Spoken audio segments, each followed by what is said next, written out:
Hoje eu quero dizer uma palavra sobre dois centuriões romanos, dois pagãos maravilhosos, que eram, em relação à fé, eram PhDs, em relação a Nicodemos, que era mestre em Israel, PhD sobre José de Arimateia, que era membro do Sinédrio, PhD sobre os discípulos, sobre os apóstolos.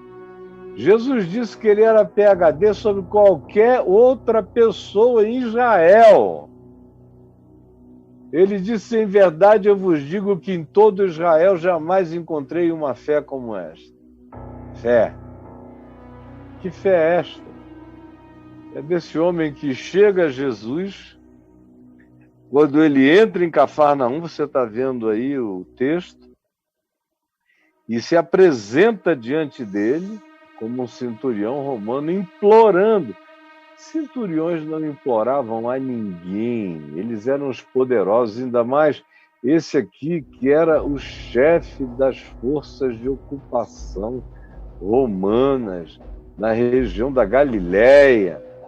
Ele não implorava nada a ninguém, mas tem algo nele, ele já viu Jesus, ele já ouviu Jesus, ele já enxergou de longe, ele já soube Jesus para ele, de algum modo. Então ele se aproxima implorando o que ele não faria com um general romano, o que ele não faria com ninguém.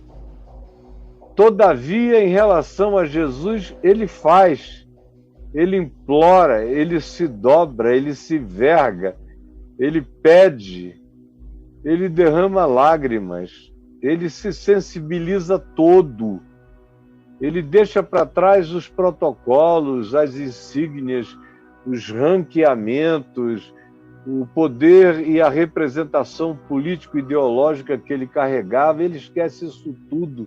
Na presença de Jesus, todas essas coisas precisam ser abandonadas e a gente tem que se vergar nu, desempoderado, quebrantadamente, como um ser humano cheio de fé. E é isso que acontece. Ele implora: Senhor, o meu criado. A oração não é por um filho, não é pela esposa, não é pela mãe, é por um criado, é por um escravo, um criado crescido na casa dele, a quem ele amava muito, tinha sentimentos paternais por aquela pessoa. Você veja a natureza desse indivíduo, desse pagão, os sentimentos paternais por um criado, com a capacidade de se humilhar, de implorar na presença de Jesus. E vejam em que nível ele coloca o criado, num nível correspondente a um filho, a um pai, a uma mãe, a esposa, alguém chegado. Ele implora. E o que ele implora na presença de Jesus? Senhor, o meu criado jaz em casa, de cama, morrendo, paralítico.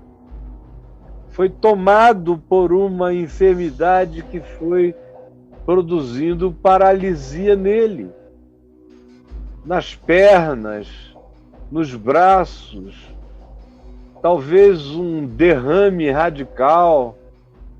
A gente não tem a menor chance de imaginar qual era a doença, mas ele estava paralítico na cama, perdendo os movimentos, se encarquilhando dia a dia, e ainda era provavelmente uma pessoa jovem, que ele amava tanto como se fosse um filho. Jaz de cama, paralítico, sofrendo horrivelmente. Eram gemidos, eram dores, o que designa determinado tipo de enfermidade, de paralisia, que provoque profundas dores físicas nas juntas, nos ossos, na musculatura, sendo toda ela atrofiada. E esse indivíduo vai perdendo os movimentos, vai se tornando uma pessoa encolhida, como eu disse antes, encarquilhada e com dores e gemidos e gritos e sofrimentos contínuos. E esse homem tem poder sobre tudo e todos em Cafarnaum. Mas ele não tem nenhum poder sobre a dor, nenhum poder sobre o sofrimento, nenhum poder sobre a angústia de alguém a quem ele amava, nenhum poder sobre a enfermidade que destruía dia a dia essa pessoa a quem ele queria bem, em relação a cuja realidade tudo que ele tinha era apenas impotência. E ele pede socorro. Então Jesus lhe disse: eu irei curá-lo, eu vou lá na tua casa. Onde é? Vamos, vamos. Me leva lá que eu vou. Ele tinha acabado de curar um leproso, metendo a mão na chaga do leproso, na ferida purulenta. O centurião também não queria saber quem ele tinha acabado de curar, não veio com uma bacia de água para ele lavar as mãos e depois ir na casa dele. Não, o centurião disse: esse que cura leprosos não se contamina com nada. Então, vem, cura o meu servo. E Jesus disse: eu vou. Aí vem a surpresa, o choque extraordinário. Com a adversativa desse homem, preste atenção, mais o centurião, esse que é maravilhoso. Jesus disse: eu vou. Onde é a tua casa? E é o sonho de todo mundo. Se você perguntar qual é o sonho de consumo de todo crente que gosta de parecer crente, é dizer: eu gostaria de ter vivido num dos dias de Jesus. Como eu gostaria de ser Maria e Marta para ele vir na minha casa. Como eu gostaria até de ser a samaritana para ele ficar 2 dias na minha casa. É o sonho dito dos crentes. Mas o centurião estava muito para além dos crentes, muito para além dos religiosos. Quando Jesus diz: eu vou, ele disse algo totalmente surpreendente: Senhor, não precisa que tu venhas à minha casa, que tu entres na minha casa. Crente iria dizer: vem, iria oferecer uma cadeira para ele sentar, e aquela cadeira iria virar a cadeira de Jesus.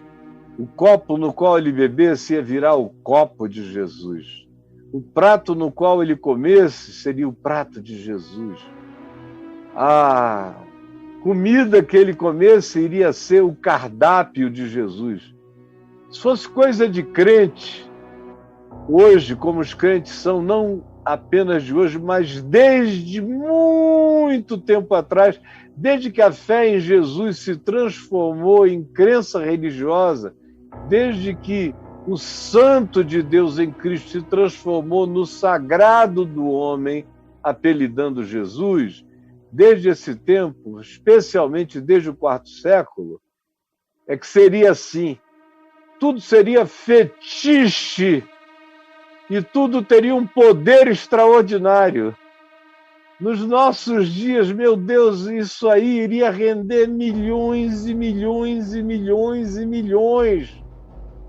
Todos esses aparatos, se fossem reais e existissem, até os irreais, os mentirosos, os inventados, ali nos fundos da igreja, quando o pessoal combina qual é a campanha do mês, já rende milhares e milhões.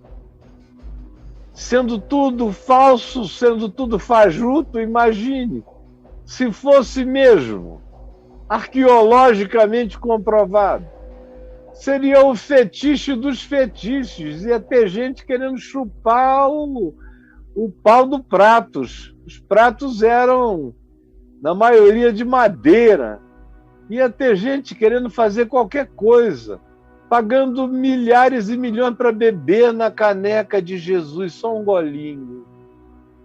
Meu Deus, para comer a mesma comida do cardápio de Jesus. Esse pessoal que é o mesmo que chega para mim e diz, puxa, pastor, eu estou com saudade de alguma pregação assim do Senhor dos Exércitos, do Deus brabo, do Deus que dá cacete, daqueles que não agradam os crentes.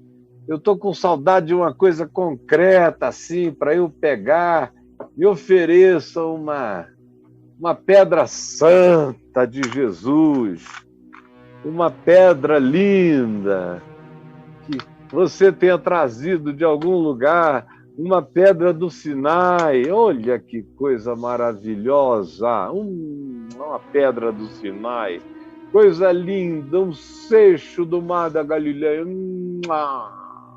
Me ofereça.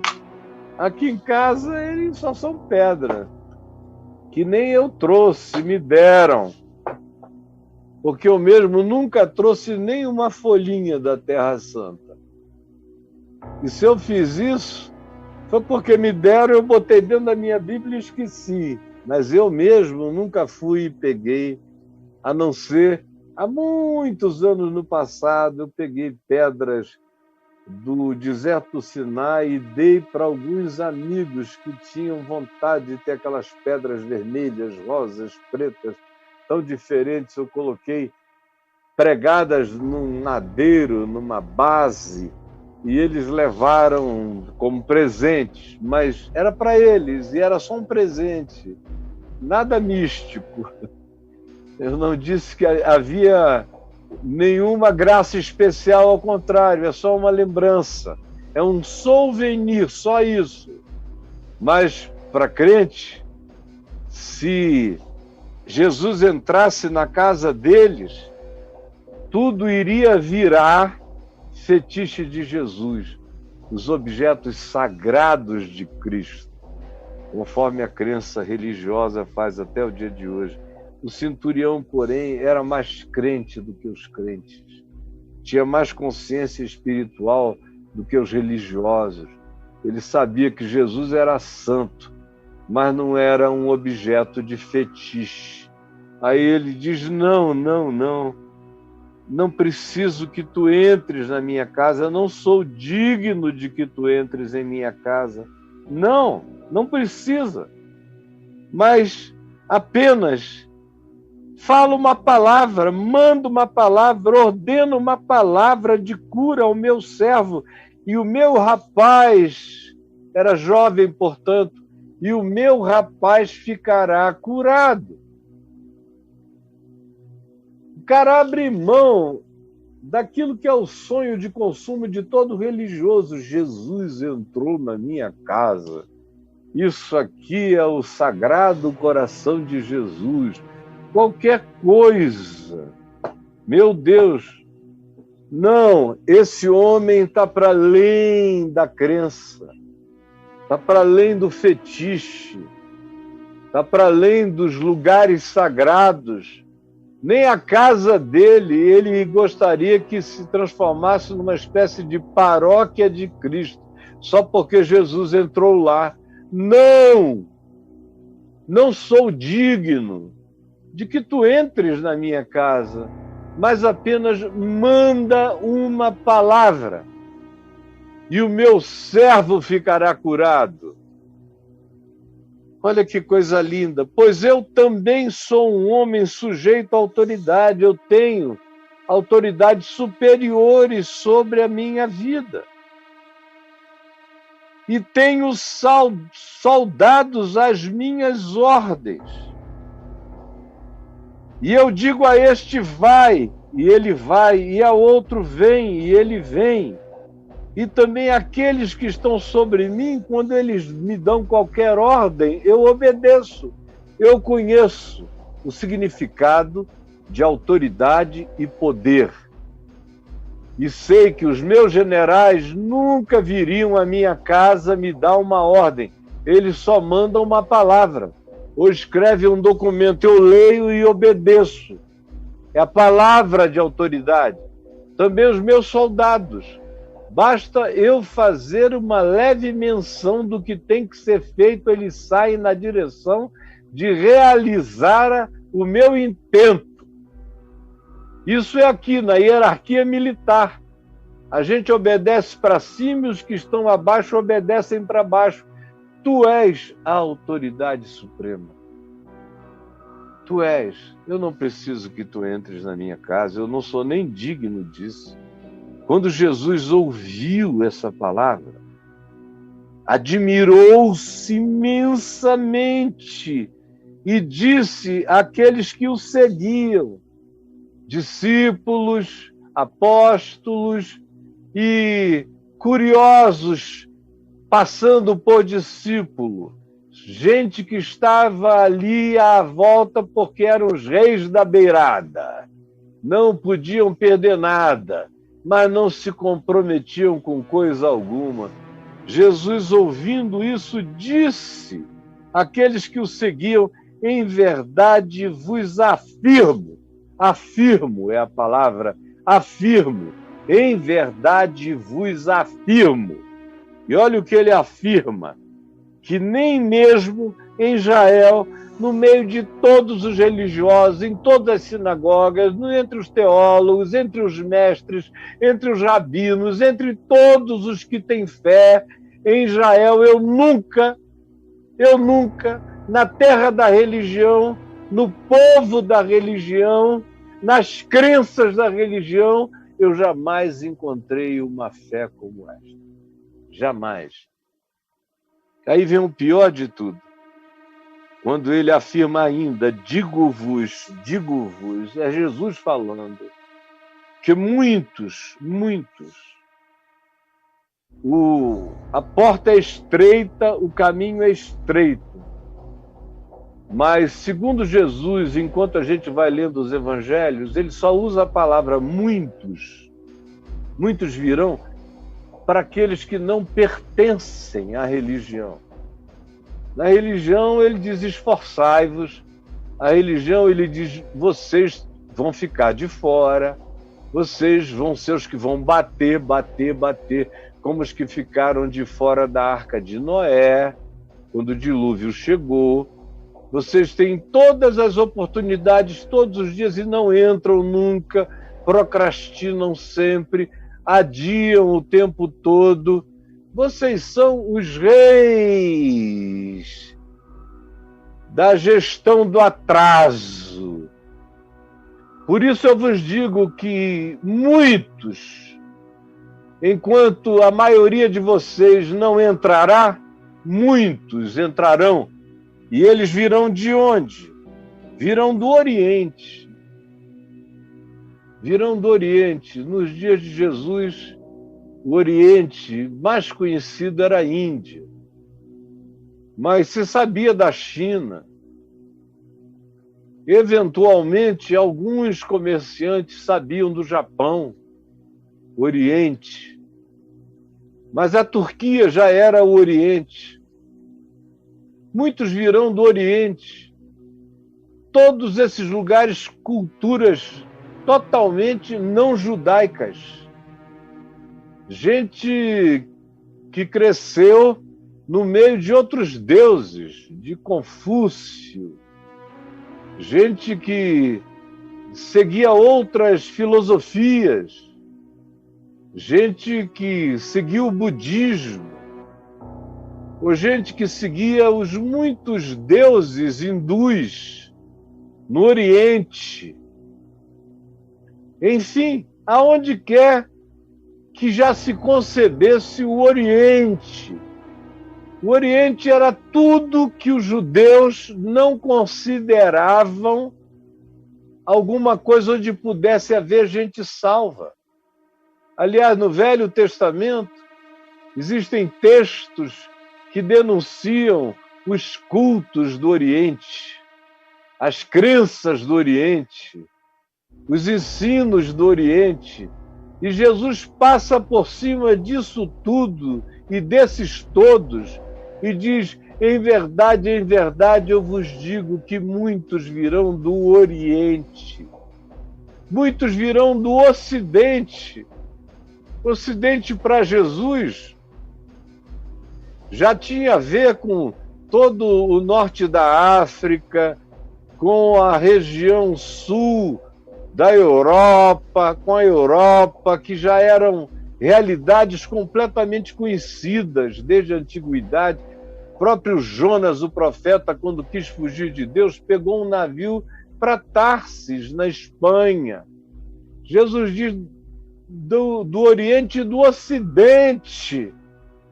Naquele tempo ainda não havia concepção da América, nem da América do Sul, nem dos índios, nem das culturas milenares dos incas, dos astecas, dos maia.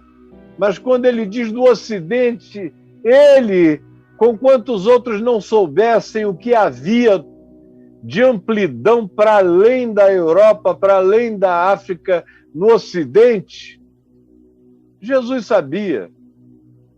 Jesus sabia, ele diz do Oriente e do Ocidente.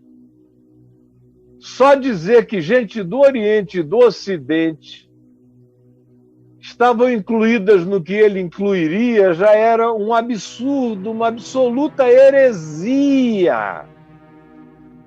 Para aqueles que eram da religião, em verdade eu vos digo que do Oriente, do Ocidente, virão muitos e tomarão lugar à mesa com Abraão, Isaque e Jacó no reino dos céus. Ao passo que os filhos do reino, os que deveriam, porque tiveram todas as explicações, a informação, a revelação, e estão diante de mim do Evangelho vivo e encarnado da palavra do Deus vivo. Vocês que deveriam ser os filhos do reino, porque tiveram todos os privilégios informativos, serão, no entanto, lançados para fora, nas trevas, na escuridão, na alienação.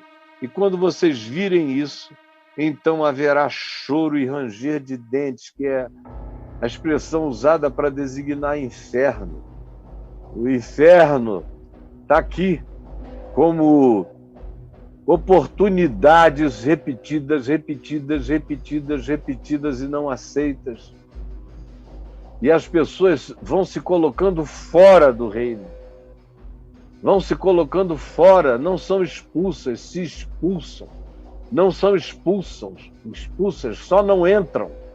Não são expulsas, só não creem. Não são expulsas, apenas não querem.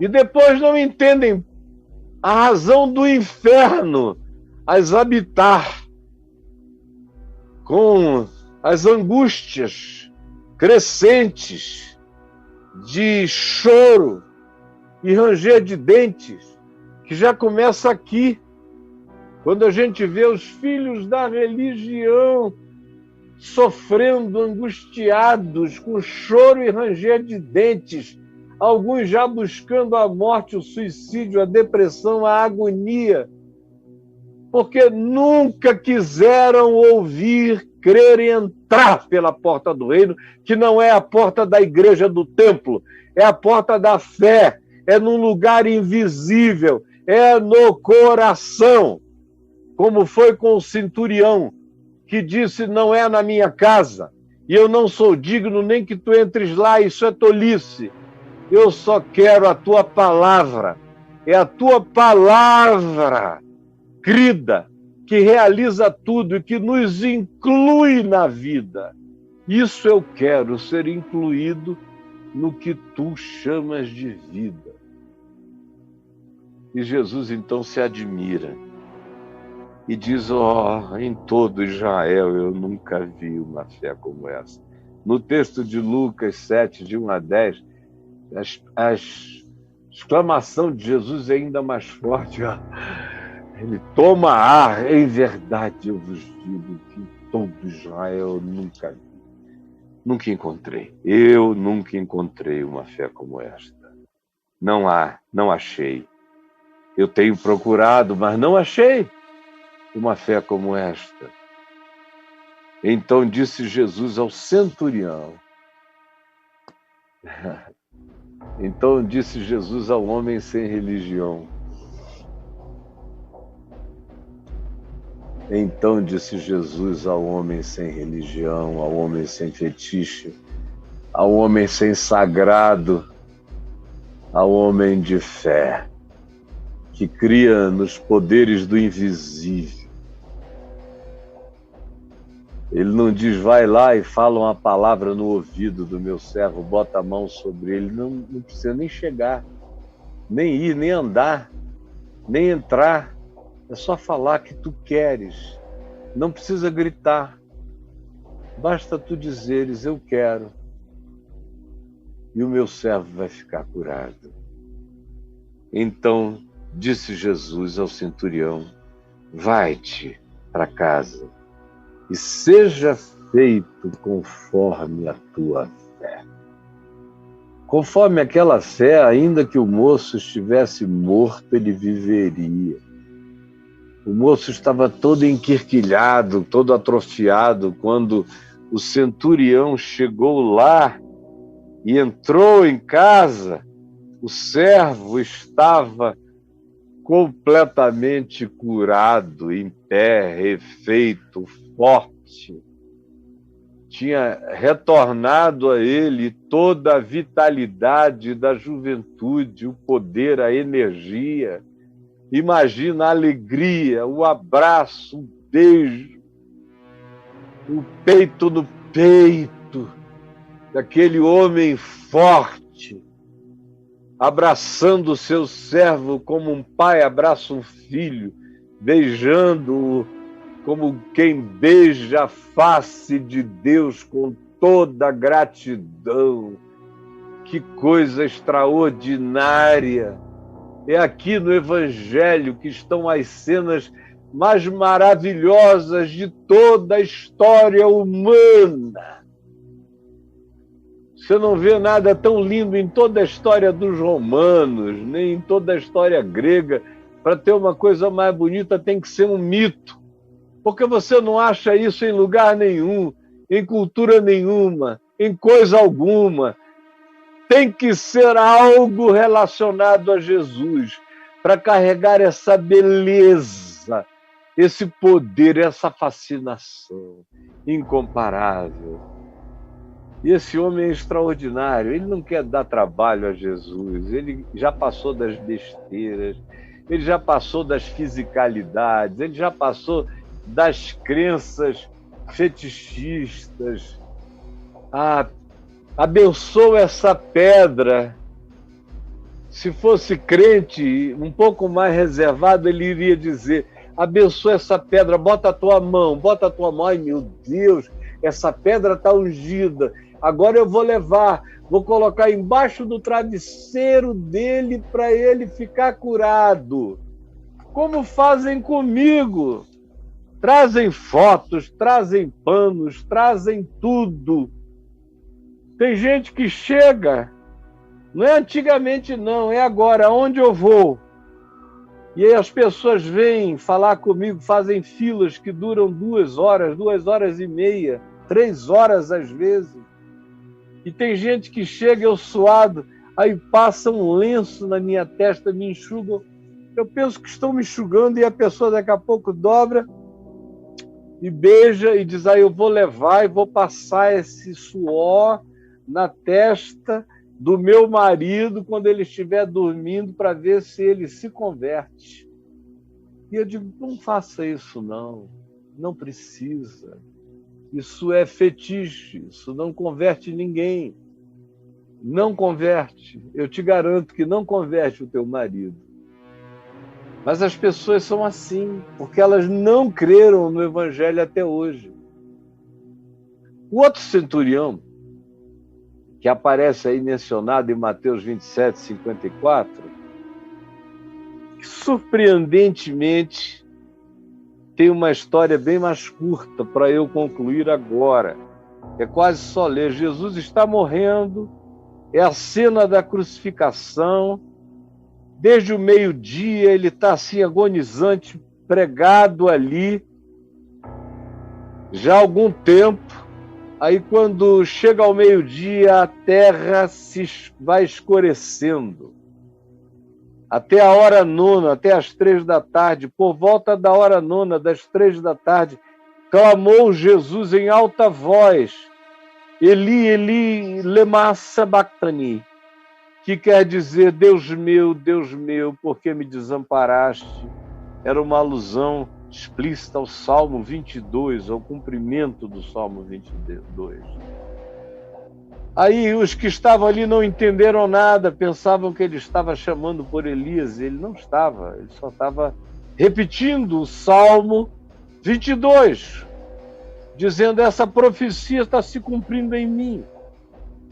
Então, alguns foram pegar vinagre embebido, uma esponja embebida em vinagre, colocaram na boca dele, ele provando não quis beber. Outros disseram, ele está chamando por Elias, vamos ver se Elias vem salvá-lo. Jesus, clamando outra vez com grande voz, morreu, entregou o espírito. Pai, nas tuas mãos eu entrego o meu espírito, e expirou. Então, eis que o véu do santuário, lá dentro de Jerusalém, que era um véu espesso, grosso, enorme, difícil de rasgar, talvez difícil de se cortar com a espada, de tão grosso que ele era, foi rasgado por mãos invisíveis de alto a baixo, enorme.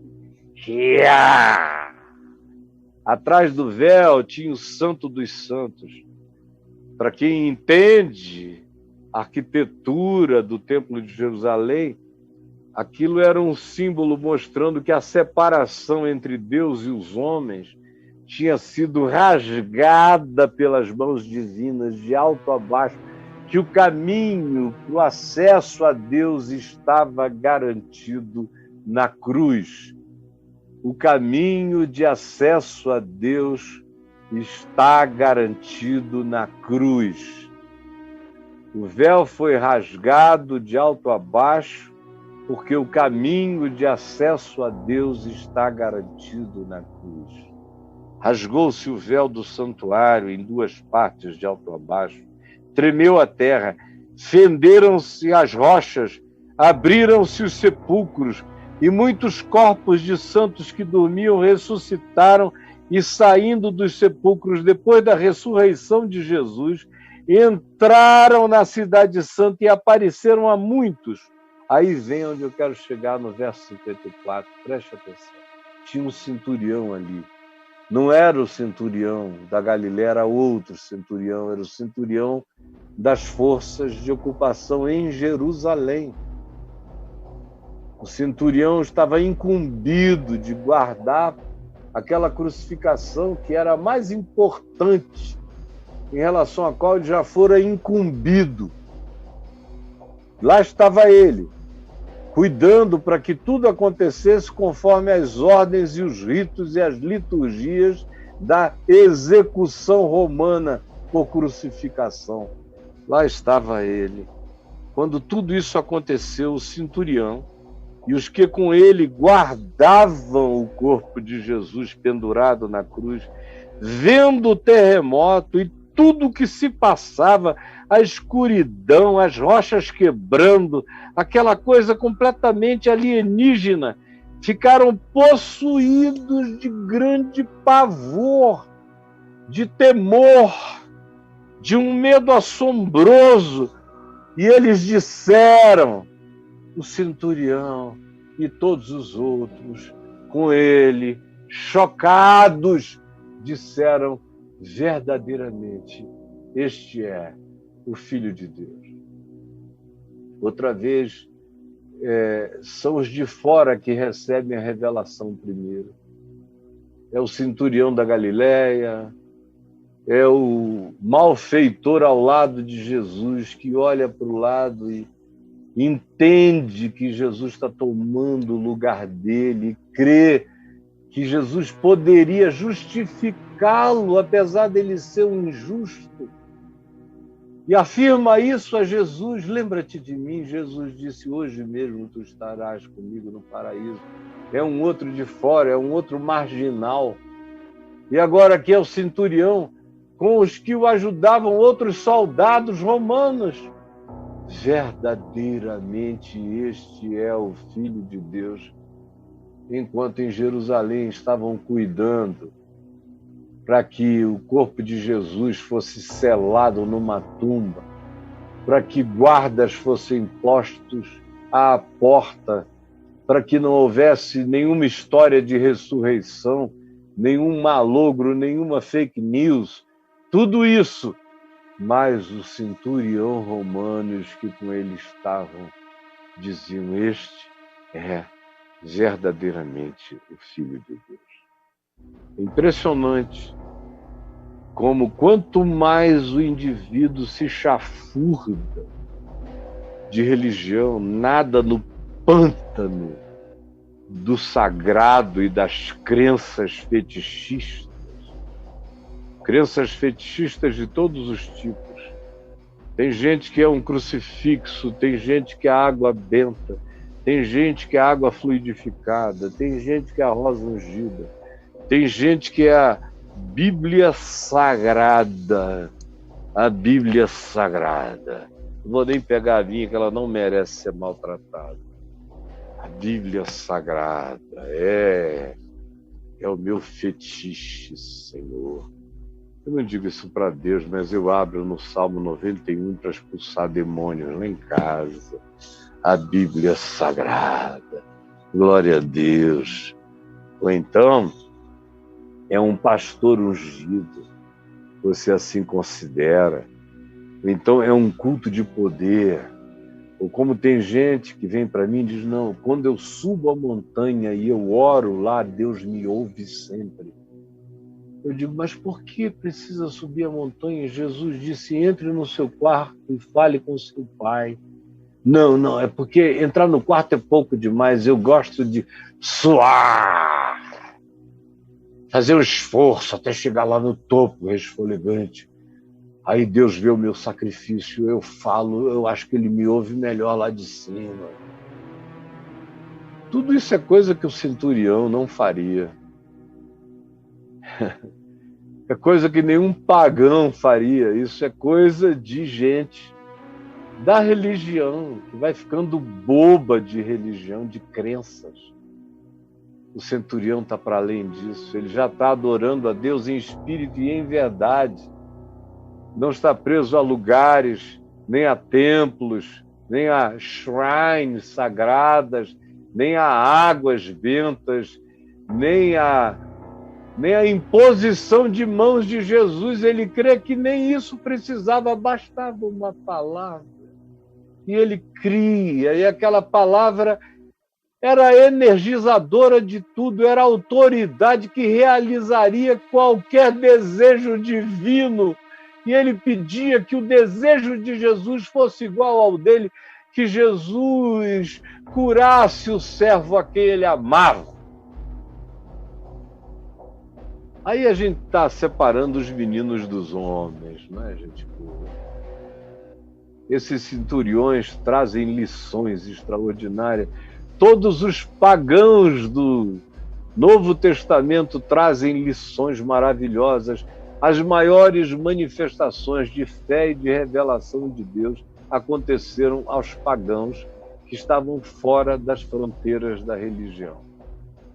Foi por isso que quando eu fui escrever a minha tese para ser ordenado ministro presbiteriano com 20 anos para 21 anos de idade, eu tinha 20 quando fui ordenado. E a tese foi essa. Eu fui listando todas essas ações da relação de Deus com o pessoal que estava fora da religião.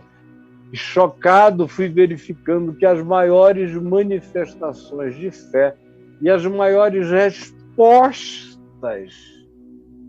perplexas, chocadas de Jesus, a manifestação humana, todas elas tinham acontecido vinculadas a gente que estava fora da religião. fora dos portões, fora do sagrado, e que nem conheciam, às vezes, as Escrituras, não conheciam nada, como esses aqui não sabiam de coisa alguma, mas tinham olhado e tinham crido e tinham visto, e não tinham precisado de catequese para crer. O Espírito Santo lhes dera testemunho no coração e eles não resistiram, eles creram no silêncio dos seus seres, eles creram.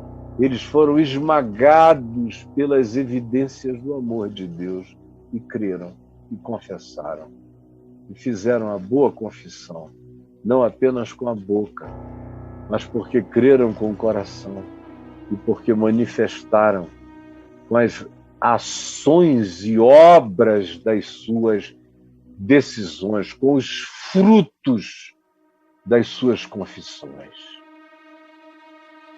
Com os frutos das suas confissões.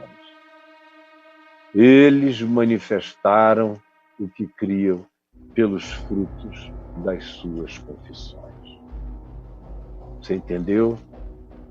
Eu só estou trazendo o Evangelho de volta para ver se a gente, na simplicidade, aprende a crer, aprende a adorar a Deus em espírito, a crer em Deus em espírito, e a tirar todos esses babilaques, esses souvenirs, tudo isso de cima da gente, todo esse fetiche religioso, todos esses vibradores religiosos, tudo isso de cima da gente. E apenas crermos em espírito e em verdade, que Ele é a autoridade suprema, que a palavra dele é verdade.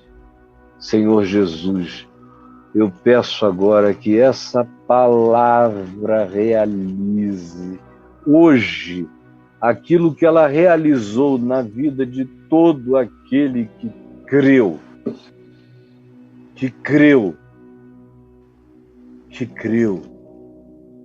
e que crê em Ti de verdade.